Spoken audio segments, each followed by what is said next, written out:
Good morning, everyone. So sorry for the uninformative video yesterday. I went to the park thinking that they had shade to sit under, not going back to the house to get my sunglasses because, well, the park's supposed to have some place to sit in the shade, but, well, I'm back here today to do a better video about bats. The information I'm about to give you was from an article that was published in Mother Earth News magazine. Like I said yesterday, bats have been incredibly misunderstood and underestimated. They are very important to our ecosystem, which is why you are interested in organically maintaining your yard and garden.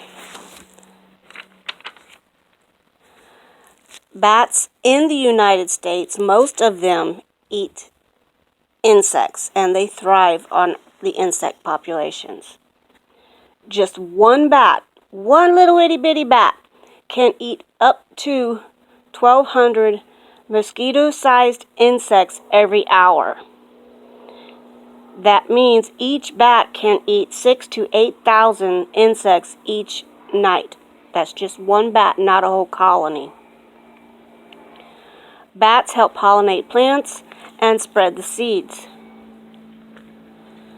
But the bat population worldwide is in danger of extinction because they are slow to reproduce, and also the synthetic pesticides that have been widely used on insects. The bats eat the bugs that have been sprayed with the pesticide, and the bats get poisoned.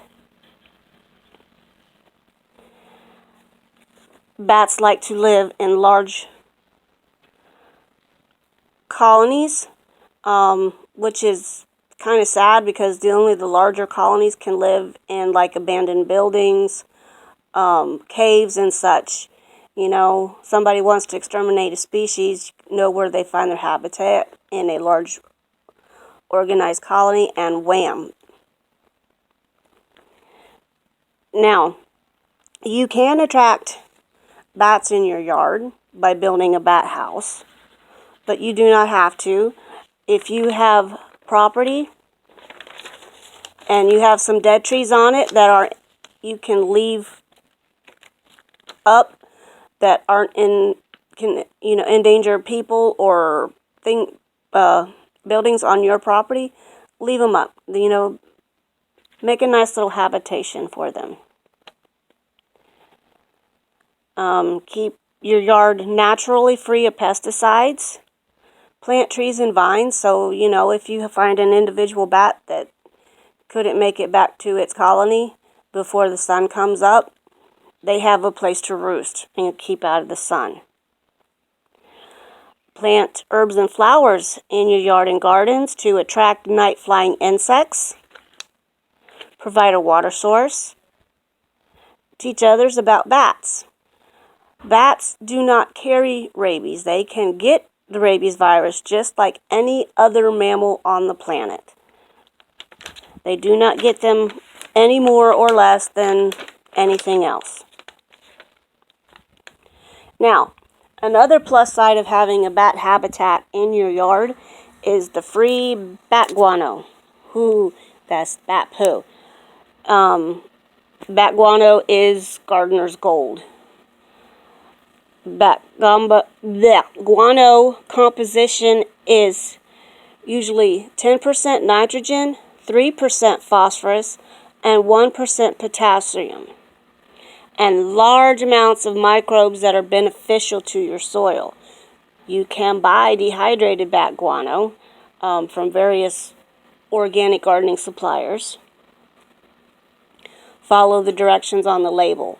Do not ever handle bat guano, fresh or dried, without using a face mask and gloves, because you can get a lot of respiratory issues from it, because the natural ammonia in the bat guano is what can make it really bad for you.